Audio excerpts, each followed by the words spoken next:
Bring versus take. Okay, be honest. Have you ever paused for a second before using one of these words? You are definitely not alone. It's one of those things that trips up so many English learners. But here's the good news.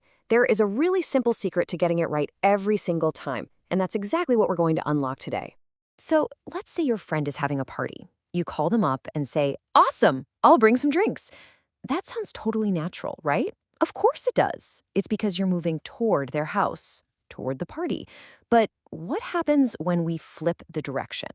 Okay, now picture this. As you're walking out the door, your mom stops you and says, "Hey, please take this bag to your aunt's house." Wait a minute. It's the same action. You're carrying something, but the word just changed from bring to take. So what's going on here? This is where people get stuck, but I promise you the solution is super simple. And here it is, the one big idea. Seriously, you can forget all those complicated grammar rules you might have heard, because the entire difference between bring and take, it all just comes down to one powerful concept: direction. It really is this simple. We use bring when something is moving toward the main point of focus. Just think of it as something coming closer to the important place or person. And we use take when something is moving away from that point of focus. Think going farther. That's it. That's the whole rule.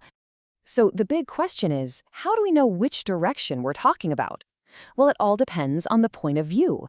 We just have to ask ourselves, whose perspective are we looking from? Is the movement happening toward here, or is it going away to there? This little question is the key that unlocks everything. All right, let's put this rule into action with a quick story. I like to call this one the innocent jacket, because, the poor jacket has no idea it's causing all this grammar confusion. So, imagine your sister is at school and she realizes she forgot her jacket. She texts you and says, "Can you bring my jacket?"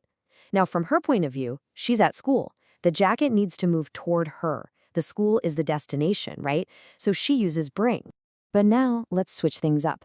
Your mom is at home with you. She finds the jacket, hands it to you, and says, "Please take your sister's jacket." See? From her point of view, at home, the jacket is moving away from her. It's leaving the house. And that's why she uses take. Do you see it now?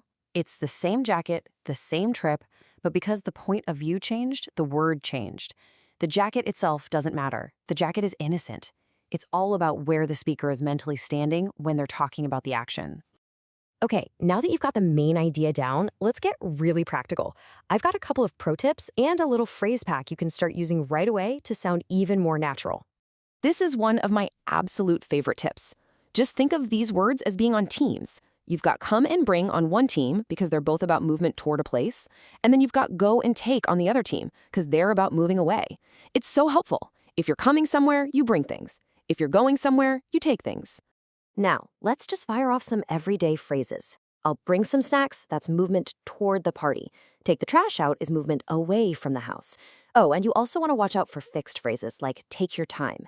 That one isn't about physical movement at all. It's just a set expression that means don't rush. Okay, you've got the rule, you've got the pro tips. I think it's time to lock in that knowledge with a super quick quiz. You ready? No pressure at all. All right, first one. A teacher says, "Please blink your homework to class tomorrow." So is the homework moving toward the class or away from it? Just think about the teacher's point of view. And the answer is bring. Yep, the point of focus is the class, so the homework is moving toward it. If you got that one, you're doing great. Okay, next one.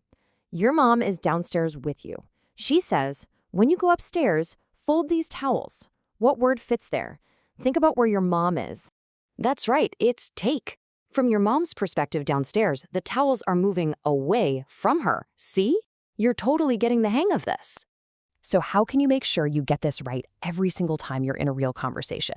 Let's pull this all together into one simple, smart method you can use anytime you feel a little unsure.